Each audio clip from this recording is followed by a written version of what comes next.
Bonjour à tous, on se retrouve dans cette seconde partie là pour la création des buts avec l'entretien et l'évolution. Je vous préviens, ça va être quand même assez long. On va faire des vidéos là bien en détail. Ayant perdu une bonne partie là, de mon disque dur, j'ai dû récupérer des vidéos d'hebdo. Donc déjà vous voyez qu'au 1er juin, il y a un look de petite forêt. Vous voyez en haut à gauche un dessin qui montrait les deux buts avec leur forme, ainsi que la butte à petits fruits, le petit carambote de paille en bas en orange, avec la petite pièce d'eau là. Donc ça vous donne une idée d'ordre général avec la serre devant. À gauche là-bas en haut le potager. Et vous voyez déjà que le potager commence à prendre des allures de petite forêt. Il y a eu donc quand même pas mal de fois des paillages avec différents paillis, un peu de bois broyé, un peu de paille. Il y a eu peut-être une fois ou deux de l'herbe. Donc là, les blettes commencent à monter au ciel. Elles sont bien solides. Il va falloir que je pense à les tutorer parce que au premier coup de vent, elles risquent de s'arracher. Voilà, donc ça fait une petite forêt de blettes. Les salades qui sont montées, pour certaines d'entre elles à plus de 63 cm de diamètre, sont encore en très bonne santé. Vous voyez, ça fait déjà plusieurs mois qu'elles sont plantées là. Ce qui nous laisse le temps de les manger tranquillement. Pareil pour les blettes à la carde blanche qui montent doucement. On peut toujours consommer les cardes. Là vous voyez que le potager derrière est planté, il n'y a plus qu'à attendre que ça pousse. Donc on est début juin, on voit pas encore bien sûr la petite forêt qui s'annonce. Au fond on voyait bien sûr les céréales. Donc là 25 juin, donc presque un mois plus tard, voilà, sous un ciel un peu grisonnant. Il fait pas encore bien chaud, il n'y a pas de canicule, il n'y a pas de sécheresse. Je vois que ça commence à s'enherber un peu de partout. Je fais attention par rapport au but. Vous avez vu qu'un mois plus tard, les paillis se sont considérablement amoindris. Et là, petite expérience, on a fait une butte en lasagne pour faire des pommes de terre. J'ai présenté cette vidéo il y a à peu près une semaine. On a fait des pommes de terre géantes. Donc c'était une plantation un peu tardive. J'ai pas décaissé, j'ai tout posé sur le sol avec beaucoup d'amendements. Là j'ai mis de l'herbe, j'ai mis du fumier avec de la terre, des tontes. J'explique tout ça en détail dans la vidéo pommes de terre géantes. Vous voyez qu'il y a une petite rigole qui est faite. Bien sûr ça a profité du microclimat de la serre, avec l'humidité qui reste dans la serre, puisqu'on peut pas faire trop d'arrosage étant donné qu'on va être en restriction d'eau. Dans le fond on voit pas encore tous les curcubitacées qui vont pousser bientôt. Les courges, elles sont pas encore là, ni même les tomates d'ailleurs. Donc voilà, vous voyez que ça s'est bien développé, là c'est monté en graines, de façon certaine, on voit les pompons de partout. Là maintenant, l'allée commence carrément à prendre la dimension d'un petit tunnel, une petite rampe de skateboard là.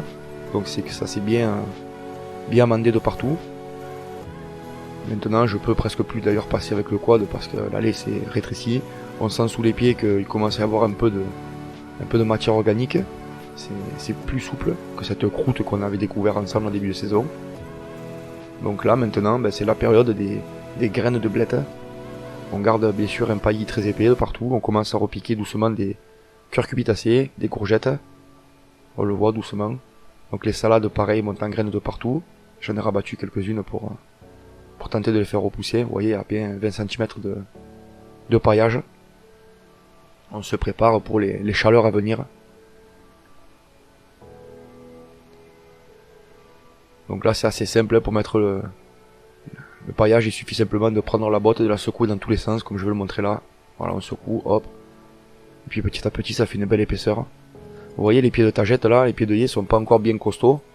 Et vous allez voir qu'au fil de la saison ça va considérablement s'épaissir jusqu'à devenir carrément des petits buissons. Donc là on a encore les choux de fin d'hiver qu'on avait plantés et qui sont encore en bonne santé. Il n'y a pas encore d'attaque d'altise. Donc c'est plutôt vert de partout. On voit le carambote de paille derrière où ça a pris une grosse tarte au niveau des curcubis comparé au but. Donc en début de saison j'avais bel espoir pour cette culture lasagne dans les bottes de paille parce que ça prenait très fort. Et après vous allez voir que dans le fil de la saison c'était pas terrible. Donc voilà, les blettes sont considérablement montées là, vous allez le voir. On est au 25 juillet. Donc là il y a des pousses, les rotations de haricots qui sont là. Avec de très belles fleurs qui montent un peu de partout. On voit les courges spaghetti avec les petites nervures blanches sur les feuilles. On a les graines de salade qui commencent à être là aussi, premier pompon. Fin juillet quand même, elles sont là depuis le début d'année. La menthe aussi, pareil, qui monte en graines avec les oignons qui montent en graines. De quoi faire des fleurs de partout. Voilà les rotations d'haricots. Parce que dans la serre, il y en avait déjà, on commençait déjà à récupérer des haricots. Donc là, ça a été plus long. Donc les pieds de salade, je les laisse. Je vais faire une sélection sur 3-4 pieds, ça suffira pour les graines. Là, vous voyez tout ce qui est courges spaghetti. Voilà, on commence déjà à voir les premières courges spaghetti là. Avec des très grosses tomates. Qui sont vertes, comme vous le voyez. Donc c'est vrai que ça fait un peu tard dans la saison. On a commencé à manger des tomates très tard. Début août. Donc là on est sur la butte de droite quand on rentre dans le potager. Vous voyez que là il y a un pied de physalis qui est pas super développé. Vous allez voir dans un mois comment il va être. Voilà, donc les haricots dans les buttes c'est pas terrible. Je préfère les faire sous la serre en pleine terre. Là par contre ça commence à produire. Voilà, on commence à avoir les premières fleurs alors que je mange les haricots depuis 3 semaines, ceux qui sont dans la serre. Donc voilà, après il va falloir faire une sélection là sur les pieds de salade pour récolter les graines des plus beaux spécimens. On commence à avoir une petite forêt là entre les salades qui montent en graines et les blettes qui sont déjà très hautes. Ça donne vraiment une espèce de couloir. Bien sûr la nurserie qui est parfaitement à sa place, vous voyez ça part très bien, figuier, châtaignier avec quelques... Il y a quoi d'autre? Il y a des pieds de vigne. Il y a aussi peut-être un marron, je crois, il me semble. Donc voilà, c'était un bel emplacement ici. Voilà quelques sions. Là, vous voyez déjà que ça dépasse la hauteur de vue, donc ça dépasse le mètre 80. Ça commence à être très haut. Et j'ai tutoré d'ailleurs. Donc les courgettes commencent à courir. Ça a commencé à se faire tard. J'attendais ça depuis déjà un moment. Voilà, on commence à avoir des courgettes un peu de partout. Donc j'ai tenté d'en récupérer un maximum de petites tailles, mais très vite ça a poussé de partout. Et je me suis fait dépasser par les événements. Vous avez vu que les choux commencent à se faire déboîter.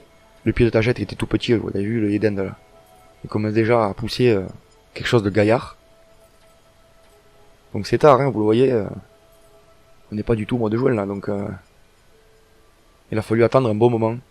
Les choux sont envahis d'altise, donc j'ai fait des macérations avec de l'ail. Et j'y passais 3 fois par jour pendant 15 jours. De l'eau avec de l'ail dessus. Voilà, les pieds de tagette ne sont pas encore bien développés. Vous allez voir que ça va vite prendre de l'ampleur. Et ces fleurs là, voilà, celles-ci, elles sont magnifiques. Les arlequins en rose d'Inde, elles sont très belles. Mais les Zinnia Princess, elles ont donné une floraison tardive et elles restent longtemps en fleurs. Donc les anciennes se croisent avec les nouvelles et 2 mois après sont encore là. Donc au final il va y avoir beaucoup de fleurs. Vous voyez qu'il y a le petit loup. Voilà, la menthe aussi, je vous ai dit qu'elle était en fleurs. Ce petit pompon va se mettre à considérablement gonfler là. Voilà, c'est ça les Zinnia Princess.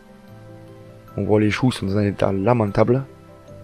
Ils se sont fait mais décalaminer, dégommés complet. Les salades commencent à sécher, ça y est. Ouais, il commence à y avoir des chaleurs, on a restriction d'eau. Il commence à y avoir de fortes chaleurs là. Bon, je couche une bonne partie de ce que je ne vais pas conserver. Pour faire un peu de matière organique et un peu d'ombre. Bon, les pieds d'haricots, vous avez vu, se sont bien développés. Ils ont encore poussé. Mais il a fallu attendre, pour les premiers haricots là, en extérieur, il a fallu attendre. Donc on continue de pailler les allées, on continue d'éviter un maximum que l'eau parte pour rien. Et là vous voyez c'est un gros fouillis de betteraves en graines. Donc même sous canicule, 3 août là, on a encore des fleurs femelles, des fleurs mâles, il y a pas de souci. J'ai pas eu de problème de fructification. Les graines de blettes commencent à sécher doucement. Donc on fait une sélection sur les plus beaux pieds pour savoir quelles graines récolter. Donc moi je les fais sécher entièrement sur pied, tant que c'est pas sec et cassant, je les retire pas. Donc c'est vrai que c'est assez joli, ça ressemble un peu à un sol pleureur un peu. Ça donne des allures au jardin un peu exotiques. Tous ces longs pieds de blettes qui tombent en larmes comme ça là, si je puis dire ainsi. c'est très beau. Donc voilà, on voit bien que ça court de partout, ça fructifie, ça fait des courgettes. D'ailleurs je commence à faire pas mal de récoltes à ce moment-là. On les a attendues les récoltes, mais quand elles sont arrivées, il a fallu sortir le stérilisateur parce qu'il a tourné à plein régime un bon moment. Ouais, tant qu'il reste des graines vertes, ça sert à rien de récupérer, elles sont pas finies. Voilà, donc on fait un tour, on regarde un peu l'allure générale. Donc là, c'est clairement le bon moment là pour commencer à faire des petits repiquages à l'ombre. Toujours ces fameux pieds de tagette. Vous voyez, je prends plaisir à les filmer pour montrer la croissance spectaculaire qu'ils ont. Limite, je m'assois avec une chaise, je les regarde, je les vois pousser, quoi. Et ces fleurs elles fanent pas, quoi. Il faut attendre 2 mois, presque 3 mois pour voir une fleur faner. Donc avec la pousse des nouveaux boutons, on en a de partout. Là, au 15 août, vous voyez que je commence à me faire envahir de partout. Il y a beaucoup de variétés locales, endémiques et pionnières qui commencent à prendre le dessus, sans que je puisse m'en occuper, quoi. Donc là, on a encore des pieds de pâtisseau. Regardez un peu toutes ces ronces qui arrivent avec des renoncules. Il y a il y a un peu de tout. Il y a du plantain. C'est incroyable. Il y a de la grande mauve. Enfin, ça pousse très très vite. J'ai essayé de les tresser un peu, là, les ronces, mais j'ai pas réussi. Ça poussait trop vite. Voilà, ça commence à sécher doucement, tranquillement. Bon, on récolte un maximum de courgettes là. De toute façon, vous l'avez vu dans les hebdomadaires. Hein, je vous ai montré les récoltes. Ça, vous savez à peu près comment. Là, on voit qu'il y a eu une petite basto. Alors, les chiens, ils ont essayé d'attraper, je pense, un rat des champs ou quelque chose. Ils ont tout couché, tout cassé. Ouais. Et heureusement qu'il y a le petit loup, parce que lui, il arrive à les débusquer, quoi. Il arrive à me les sortir, ces rats des champs. C'est très gros, un rat des champs. Ça fait presque la taille de l'avant-bras. Ça fait peur. C'est balèze, hein. Donc on commence à rentrer plein pot dans le monde de la fleur, là. Au plus on avance dans la saison, au plus il va y avoir de fleurs, vous allez le voir. On voit que ça commence à sécher un peu de partout. Et tout ce qui va être fleurs et légumes ne manque pas d'eau. Parce que le cœur de la butte, il est vraiment encore très tendre et vraiment humide. Donc je reste vert, quoi. Même en pleine canicule, restriction d'eau. Bien sûr, on voit que cette culture en boîte de paille, ça commence à donner des résultats un peu pas cool, quoi. Là, on voit la butte à petits fruits. Pareil, je dis que c'est bien enherbé. Vous voyez, l'herbe pousse de partout. On se pose plus la question de savoir si ça va pousser ou pas. Ça remplit les couloirs, les allées. Donc c'est quand même pas mal. Vous avez vu, j'ai mis un peu de menthe de partout, des ciboulettes de partout. Voilà, j'ai quiché un peu sur les aromates.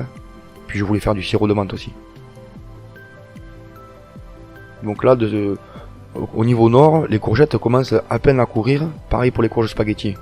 Alors que plein sud, là-bas, elles ont déjà pas mal d'avance, quoi. Elles sont déjà en fleurs, elles ont déjà fait pas mal de petites courgettes. Alors que là, je les attends encore. Et je vois plein de petites fleurs que je n'ai pas semées moi-même, qui se sont ressemées toutes seules. Là, on est dans la vigneraie. Donc vous voyez, j'ai tutoré, j'ai taillé pour faire des jolis cordons.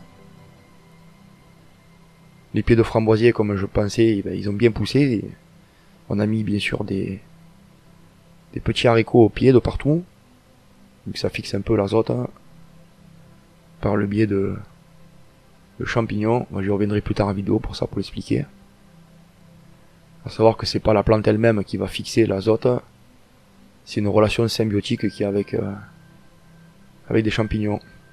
Donc les pieds de framboisier sont déjà à 2 mètres. Donc l'année prochaine, je pense que j'aurai une belle fabrication de framboises. Vous voyez, on avait coupé à ras, ça a bien poussé. En plus, juste derrière, j'ai le poulailler, donc je peux récupérer les fientes pour les mettre directement au pied. Je vais les tutorer proprement de partout. La vigne s'est bien développée. Pareil pour la petite nurserie, elle est très bien en place là. Elle souffre pas trop de chaleur. Vous voyez le petit figuier de 2 ans là, il a bien pris. J'étais parti d'une bouture, les sions c'est pareil. Voilà, donc je fais un côté de la butte et puis l'autre, donc on voit bien en détail ce qui se passe. Voilà, une pousse des courges spaghetti. Assez long à venir. Donc ça pousse un peu de partout là, ça y est, c'est parti. D'ailleurs on attend encore les très grosses récoltes de tomates. Parce que là pour le moment je récolte juste ce qui est cerise. Tomates cerises, tomates gourdes, tout ça. Je commence à faire un peu de haricots. Voilà, vous voyez le carambote de paille, il était cuit. Le pied de physalis qui ne s'est pas encore développé, il commence à faire des petits amours en cage, des cerises de terre là. Mais c'est pas tout à fait ça. Voilà le carambote de paille. Vous voyez, c'est pas terrible.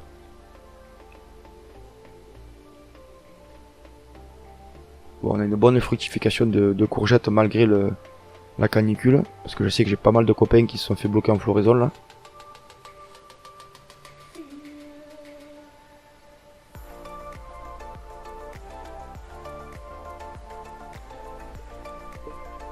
En très peu de temps, les courgettes vont totalement envahir les allées. Donc ayant perdu bien sûr le disque dur, j'ai pas pu avoir les images vues de loin quoi de ces buts. Puisque j'ai pas pu récupérer les données. Il était corrompu et du coup je me sers d'hebdo que je n'avais pas publié. Bon, il y aura encore beaucoup de tomates vertes même jusqu'en fin de saison, ça c'est dommage. Voilà, dans le fond, je vous montrais que le noisetier qu'on avait coupé à ras avait repoussé en pompon.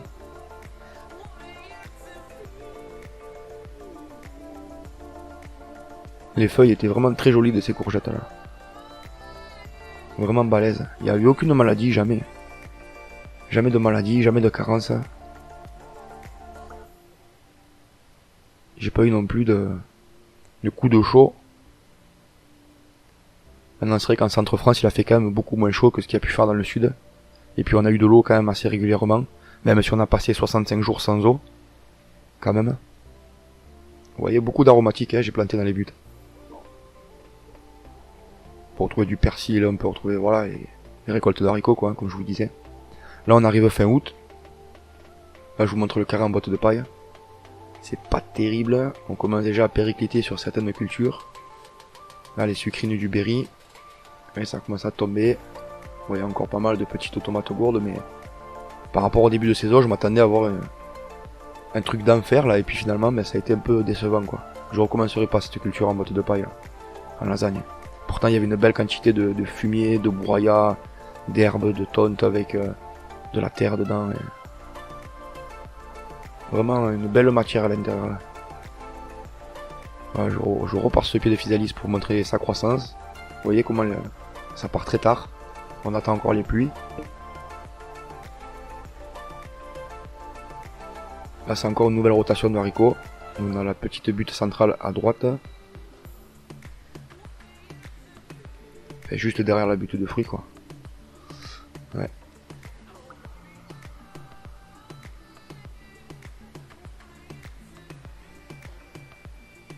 Donc il y a eu une bonne période pendant 15 jours là, plein été où ça a fait bien grisonnant. Du coup ça a permis qu'il n'y ait pas trop grosse chaleur. Ça a un peu préservé le potager. Mais pas tant dans les buts, c'est surtout en pleine terre que ça. C'est là que ça demandait plus d'eau. Voilà, on a clairement commencé les récoltes de tomates. D'ailleurs, à cette période-là, j'attendais encore la grosse récolte de noix de Crimée. Il y a presque 130 kilos qui sont tombés d'un coup là, en moins d'une semaine et 15 jours. Il a fallu faire tourner le stérilisateur à plein régime pour faire les sauces pour l'hiver. C'est ça le problème, c'est tombé d'un coup quoi. Il a fallu gérer ça quoi. Donc je récolte au quotidien ce que j'ai besoin, je fais un peu mes commissions. Alors avec un potager comme ça, si on devait le dimensionner, vous voyez à peu près sa taille, on pourrait tout faire rentrer dans à peu près 300 mètres carrés. Moi c'est que je me suis un peu étalé. Et on peut être autonome ici sous mes latitudes. De juillet à début novembre, on est complètement autonome en nourriture avec le potager là. Bien sûr, on prend toujours le temps d'aller acheter 2-3 conneries au magasin parce qu'on n'a pas sur place, mais en termes de production de nourriture, il y a largement de quoi se nourrir, rien que sur le potager quoi.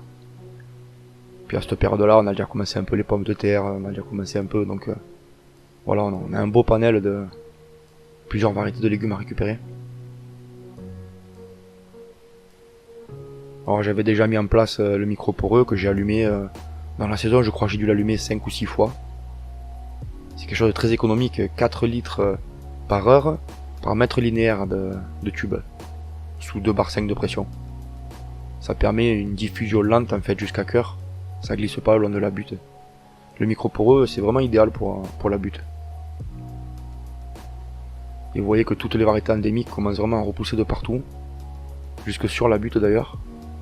Je cherche même plus à désherber parce qu'il y en a beaucoup trop quoi. Je vais plutôt trouver une solution pendant l'hiver pour rajouter par dessus, histoire d'étouffer un peu, mais l'été tant pis on cultive avec quoi. Il y a beaucoup de variétés qui sont médicinales. Vous voyez par exemple là au premier plan on voit du Plantago major, grand plantain.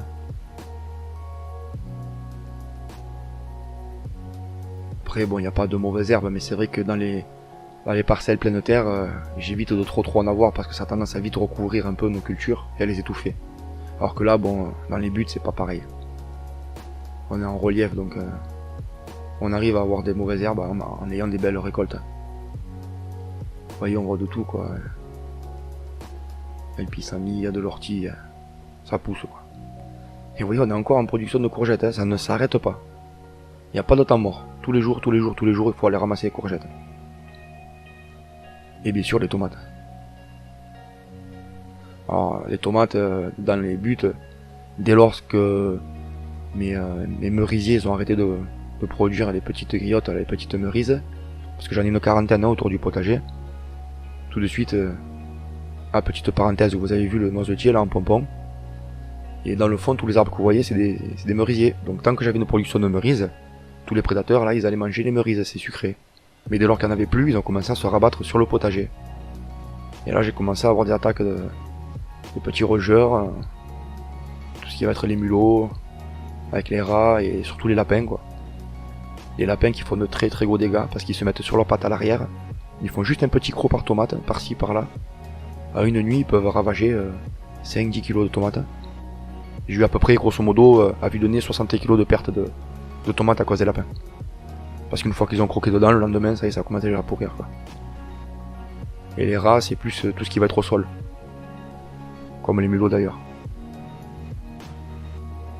Là on vient de voir une pousse spontanée de noyer. Parce que je commence à avoir des galeries donc les choux sont complètement défaits quoi. Ils sont détractés, ils sont foutus hein, je pensais, mais après vous allez voir que dans la saison ça va quand même repartir. 5 septembre. Et là ça commence à être bien vert, on a pris une pluie ou deux. Et je crois que le mois de septembre c'est l'un des plus beaux mois. Septembre-octobre. Parce qu'il y a de la pluie, il y a beaucoup de soleil. Et là ça pousse à toute balzingue, ça ne s'arrête pas. Comme si on était en plein mois de juin. Donc il y a vraiment un très fort décalage par rapport au sud. Il y a de plus en plus de fleurs. Donc c'est le pareil pollinisateur. Bien sûr les nuits sont un peu plus fraîches, on arrive sur la fin de cycle des courgettes. Alors forcément il y a de l'oïdium. Il faut les laisser, il n'y a pas de problème pour ça. Pas besoin de couper les feuilles ou quoi. Normal, hein, c'est le cycle, la plante est épuisée, elle a moins de défense, elle est plus sensible. Voilà l'intérêt aussi d'avoir quelques limaces aussi qui va venir un peu réduire toutes ces maladies crypto-organiques. Et à côté de ça, bon ben il y a une rotation avec certains autres qui sont pas malades. Vous voyez, on a des très gros spécimens dans les buttes de tomates. Certaines ont fait 500 grammes cette année. Vous avez vu les vidéos, hein. Bon, c'est vrai que dans les buttes c'est tellement riche qu'on arrive à avoir des légumes géants. Après il faut faire attention aux rongeurs. Voilà. Je pense que le mieux c'est quand même de tutorer parce que quand c'est à ras comme ça, quand ça pousse au sol, il y a quand même pas mal de problèmes de nuisibles.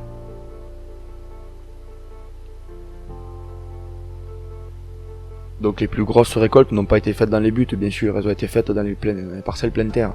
Mais les plus gros légumes, ils ont été récoltés, eux, bien sûr, dans les buttes.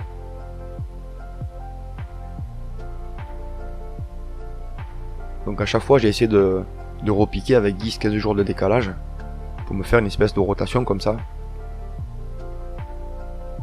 Et tout ce que vous voyez là, bien sûr, a poussé dans la serre sous forme de semis, et en plein hiver sous la petite lampe de garage, comme je vous l'avais montré. Donc j'ai enrichi cette année la génétique de une ou deux variétés que j'ai achetées en local.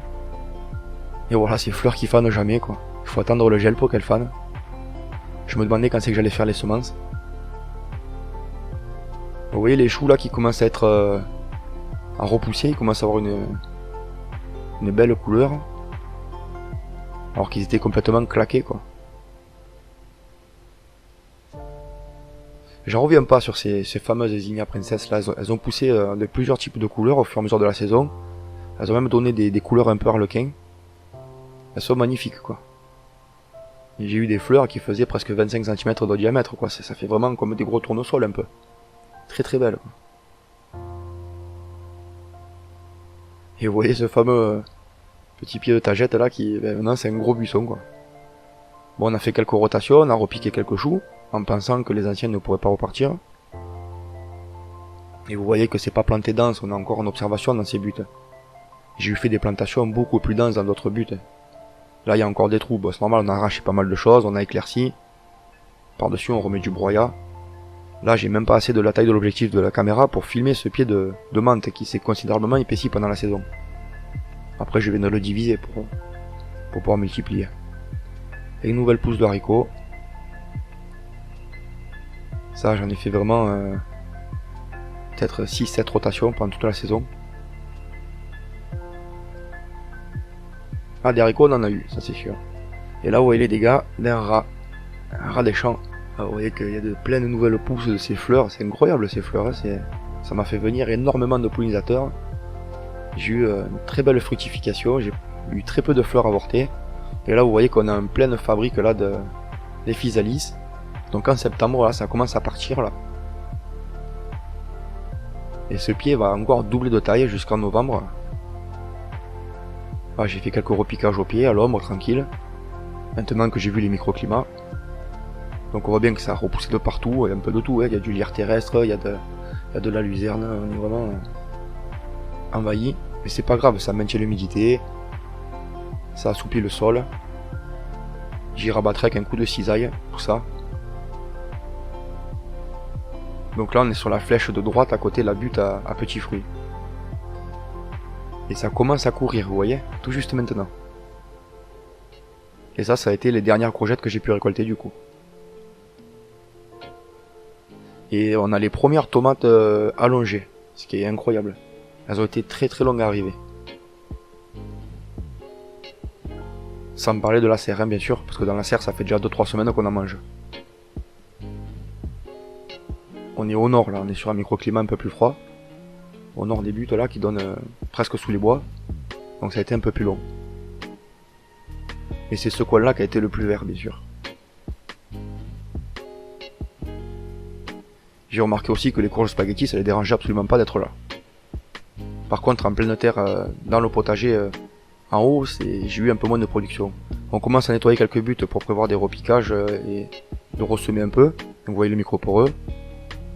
Vous voyez qu'elle a un petit peu fondu, mais c'est pas grave, on va rajouter la matière organique.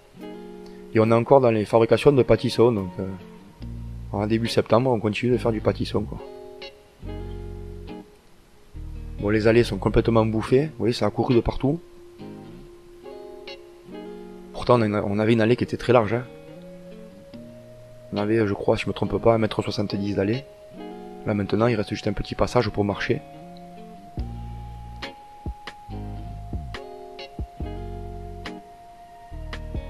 Donc les tomates dans les buts ont tous donné de gros spécimens, mais ça a été un peu tard dans la saison, quoi. Et je trouve que le goût n'était pas aussi bon que celle que j'ai récoltée en pleine terre. Elles étaient un peu plus farineuses, un peu moins sucrées. Vous voyez, on a des pâtissoles là, qu'on n'avait pas encore récolté. Voilà, on arrive fin septembre. Voilà, on a l'impression qu'on est au début juin dans le sud, quoi. C'est ouvert, il y a de la floraison de partout. On ne devinerait pas qu'on arrive déjà dans le froid, parce que là, les nuits sont quand même fraîches, hein. Et vous voyez, il y a de plus en plus de fleurs. On a déjà fait le plus gros des récoltes. Derrière, vous voyez le carambote de paille qui est totalement déglingué, il est sec. Donc il n'a pas produit énormément. Donc je recommencerai pas ce truc lasagne là. Comme j'ai déjà dit.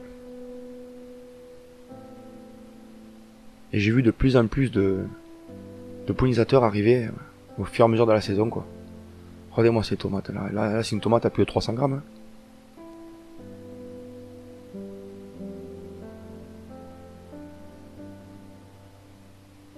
Voilà les choux. Et ceux qu'on a repiqués là en début de mois, ils ont bien grandi, vous voyez.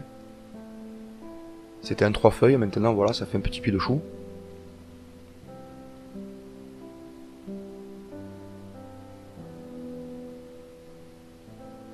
Ça c'est un chou qui avait été dévoré par les altises. Et vous voyez qu'il a bien repoussé aussi. On voit dans les allées déjà qu'il y a eu canicule quand même. Hein. On voit qu'il y a eu un peu de sécheresse. Ou si vous regardez l'allée qui était bien verte là. Ouais, maintenant c'est carrément un arbre de chou quoi. Ces fleurs maintenant qui sont rouges, toujours aussi magnifiques. Elles sont passées par le mauve, le bleu, le blanc, le rose. Vous voyez derrière on voit, on devine. Et on commence à avoir les premières récoltes de physalis. Et vous voyez que le pied c'est encore bien épaissi. Voilà le petit chou qu'on a vu tout à l'heure. On prend du temps pour regarder tranquillement. Vous voyez on le fait bien en détail là, on analyse bien ce qui se passe mois par mois. Bon, c'est pour mes latitudes, hein, Centre-France, avec le climat que j'ai eu. Avec le type de but que j'ai fait. Donc ça peut pas être valable pour tout le monde de partout. Hein. C'est plus une présentation de façon générique par rapport à ce que j'ai fait moi. Je suis même presque sûr que certaines plantes pionnières là que vous n'auriez pas chez vous changeraient, impacteraient en fait sur les productions de légumes. Parce qu'il y aurait peut-être certains prédateurs qui viendraient pas, faire des choses comme ça quoi. Il y a autant de jardins que de jardiniers, que de méthodes de jardinier, que de possibilités de le faire quoi. Moi qui avais peur de pas avoir de choux, j'en ai repiqué et puis ça repart. C'est très beau, aucune attaque. Ça commence à grandir, donc même s'il n'y a pas de pommes, on peut quand même manger les feuilles. Hein. On fait une soupe là. Et aucun souci. On continue les tomates. Les tomates de toute façon j'en ai eu jusqu'à là la semaine dernière là. Vous allez le voir dans la dernière vidéo que j'ai fait, j'ai encore des tomates. Là j'ai tendance à pas trop repiquer dedans hein, parce que c'est surtout de l'observation pour voir comment ça se comporte. J'imagine qu'en une saison là comme ça s'est pas encore très bien relié au sol. Ça n'a pas fait, ça ne s'est pas encore homogénéisé. Ça va profiter cette année oui. L'année prochaine, je pense qu'on aura de bien meilleurs résultats. Les buts seront un peu plus solidaires du sol sur lequel on les a posés, quoi. D'après mes observations sur les années précédentes où j'ai créé des buts, les plus belles saisons commencent à arriver à partir de la deuxième année. 2, 3, 4, 5. Et à partir de la cinquième année, il faut commencer à refaire pas mal d'amendements solides, quoi. Sur ce modèle de but là, je parle. Pas de on décaisse pas la terre, rien, on pose au sol. Pendant 5 ans, c'est de la profusion. Et après, il faut commencer à regarder pour rajouter un peu de terreau de bois, des choses comme ça. Parce qu'en fait, elles sont tellement réduites, elles s'aplatissent petit à petit. Donc pendant l'hiver, je vais venir les remonter, ces buts. Je vais rajouter aussi un peu de terre, je pense. Vous voyez, les choux tout ce que vous voyez là, c'est ce qui est tombé, qui avait été bouffé. Et donc ça fait une longue tige. Et puis au bout, ça fait un petit pompon. Voilà. Donc au pire, ça donnera des feuilles pour la soupe. Au mieux, ça donnera quelques graines. Et au pire, mais voilà, hein, ça donnera ce que vous voyez là. Toujours en fleurs, on continue de faire des courgettes, on continue les tomates. Pourtant on avance dans la saison. Hein. Je sais qu'il y a déjà beaucoup de personnes qui dans le sud n'ont plus rien du tout. Bon, les choux rouges qui commencent à repartir, à faire une petite pomme. Vous voyez, ils avaient été dévorés. Ils ont quand même réussi à repartir en pomme. Avec un peu de chance, je préfère quelques salades. Là, on a fait quelques repiquages et quelques semis. Donc c'est la partie de but que j'avais nettoyé, vous voyez. Donc c'est quoi, c'est 2-3 semaines après, ça a été un peu long à lever. Là, vous voyez les allées quoi, qui sont envahies. Voilà, il y a un petit chou d'œuf. Vous voyez beaucoup de ronces. J'ai eu énormément de bourrache qui a repoussé grâce à la culture qu'on a fait sur les bottes l'an dernier. On avait cultivé 10 mètres carrés. Et après on a tout récupéré, on a jeté de partout et puis ça pousse de partout maintenant. Parce que c'est assez dur de récupérer les graines de bourrache, elles tombent d'un coup. Elles sont longues à arriver à maturité. Voilà, on surveille tranquillement, on regarde. On commence à récolter aussi un peu les sucrines. Donc voilà, sur la botte de paille, vous voyez, les bottes elles se sont désagrégées en une saison. Elles sont totalement pourries maintenant. Donc quand on regarde que j'ai quand même mis 6 bottes là, Mine de rien, si on compte l'achat des bottes, parce que je les fabrique pas, hein, c'est pas super rentable quoi.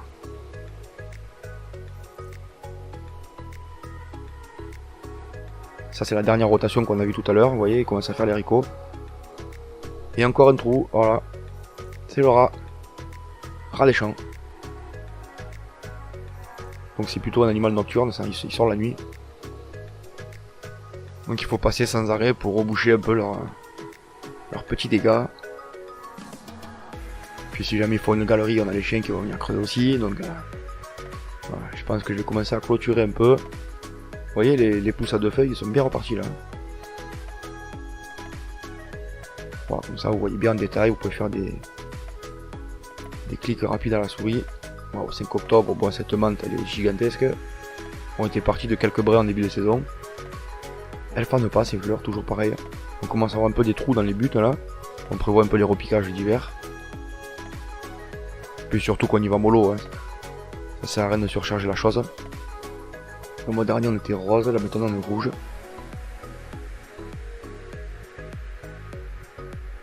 Voilà, je crois qu'il produira plus de pommes celui-là. Voilà, dès qu'ils ont du stress, qu'ils ont des attaques, des choses comme ça, ben, c'est ce qu'ils font les choux. Ils partent dans tous les sens. Donc là on était sur le tout dernier paillage hein, qu'on a fait. J'en ai pas rapporté depuis. Donc c'est vrai qu'il m'a fallu quand même user de quelques bottes.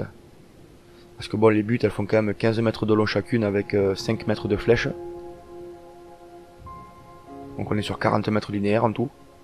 À couvrir. En herbe, en paille, en broyat. Vous voyez, elles sont très belles hein, les feuilles de chou là. Il n'y a aucune attaque. Les altises c'est fini. Pareil pour les salades, il n'y a pas eu d'attaque de limaces ni rien du tout. Parce que j'avais expliqué que j'avais quand même une grosse partie laissée en sauvage. Même si je cultive 300 mètres carrés, le potager fait presque 1000, un peu plus de 1000 mètres carrés. Donc 300 mètres cultivés pour 1000 mètres carrés, après tout le reste c'est en sauvage. Donc elles trouvent leur nourriture directement dans cette réserve là quoi. Elles n'ont pas envie de venir là où les odeurs d'humains, des odeurs qu'elles connaissent pas. On a eu beaucoup de papillons là aussi, septembre, octobre là.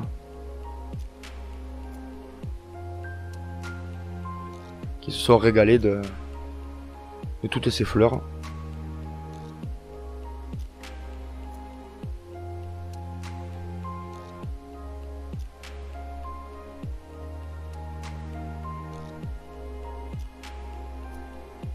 C'est génial de prendre le temps comme ça de pouvoir regarder. Donc là vous voyez qu'est-ce que j'ai pu faire moi avec bien sûr le temps dont j'ai disposé. Il y a des personnes qui peuvent avoir plus de temps, d'autres moins de temps. Donc après c'est vraiment propre à chacun quoi tout ça.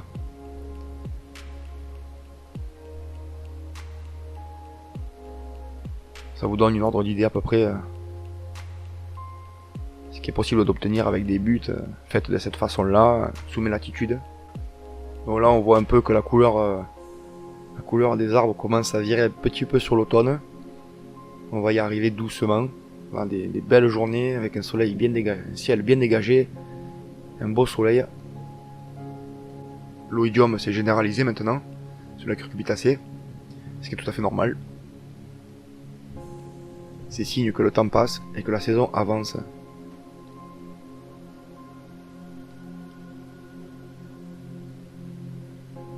J'ai pas eu de mildiou cette année.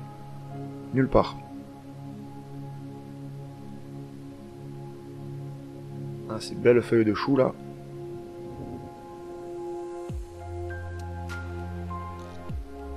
C'est pour ça que j'ai pas voulu les arracher. Je savais qu'elle allait avoir quand même des feuilles. Vous voyez qu'on est encore dans la floraison des courgettes, qui vont encore donner des courgettes d'ailleurs.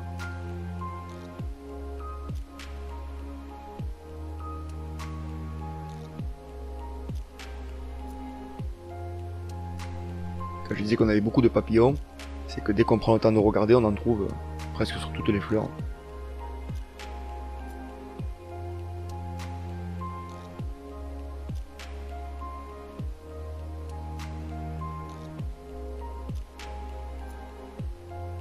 Voilà, pour toutes les variétés qui sont endémiques, ça sert à rien de lutter. Hein. La nature gagne toujours, donc autant les laisser pousser. On ne peut avoir qu'un effet bénéfique.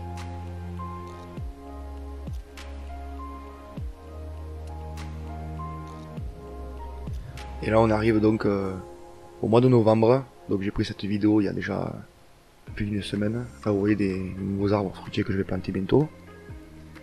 Et vous voyez que le potager a pris des allures un peu différentes. Ça fait vraiment... on a du mal à distinguer même les formes des buts.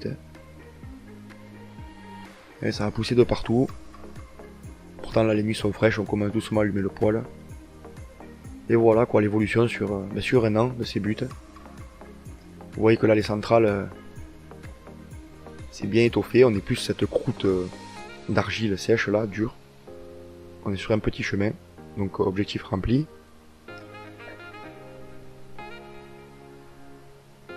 Voilà pour donner une allure générale du jardin.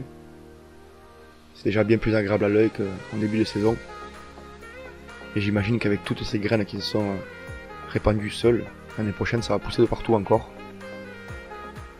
Bon, les buts maintenant sont envahis de tout ce qui est local. Donc je cherche même pas à lutter quoi. J'aimerais bien arriver jusqu'à une gestion un peu holistique là, du potager, mais ça je pense que c'est un peu de l'utopie. Ce qui est un peu gênant c'est les orties, mais bon, on va en faire des soupes bientôt.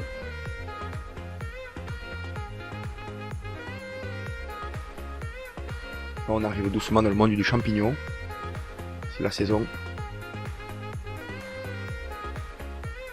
Il y a pas mal de champignons qui poussaient dans ces buts. Ça n'arrête pas les fleurs. Bon là ça a bien repoussé, vous voyez les repiquages qu'on a fait le mois dernier là. Avec des champignons encore.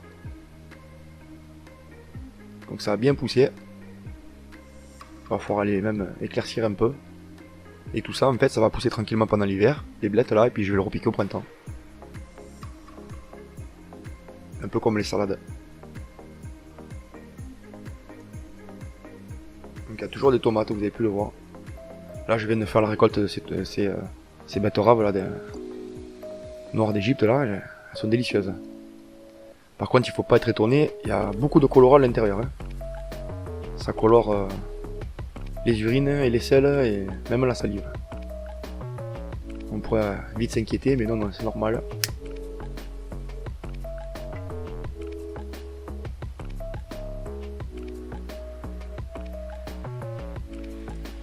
Voilà, on arrive sur la saison froide de toute façon, donc les températures commencent à être négatives. Là, en moins d'une semaine depuis que j'ai fait cette vidéo, tout ce qui est curcubitacées, là, tout ce qui est les belles fleurs, les belles feuilles sont toutes couchées, gelées. Il reste encore bien sûr quelques fleurs comme ça qui commencent à faner. Et c'est le monde du champignon et le pied de physalis qui est toujours aussi beau. Il m'a donné facilement 50 petits embrancages, si ce n'est plus.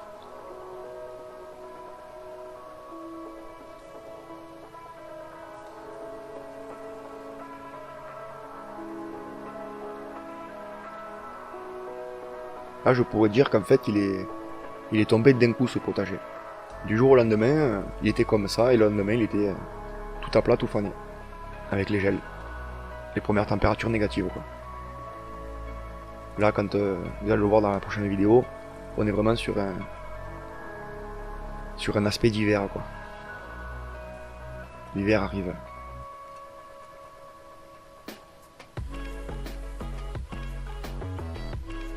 Donc on a créé un maximum d'humus, beaucoup de matière organique. Là j'ai repiqué quelques salades frisées un peu partout.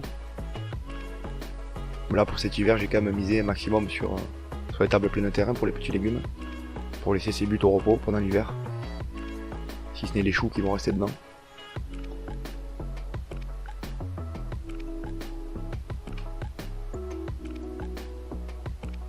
Ouais, je viens de récolter toutes les dernières... tout ce qui était courge. J'ai tout récupéré là il y a 2 jours. Vous allez le voir sur la prochaine vidéo. Il y a encore pas mal de récoltes qui se font. Voilà, quand elles commencent à faner ces fleurs là, c'est beau. Je les fais sécher. Et puis les pétales en fait, les graines sont au pied des pétales. Voilà pour cette petite vidéo très longue, en détail. Vous pouvez voir l'aspect général du potager maintenant et il y a un an. J'espère que ça vous inspirera. D'ici la prochaine vidéo, je vous souhaite de faire de joyeuses récoltes, de très bonnes plantations. Et on se retrouve très bientôt. Allez, ciao ciao.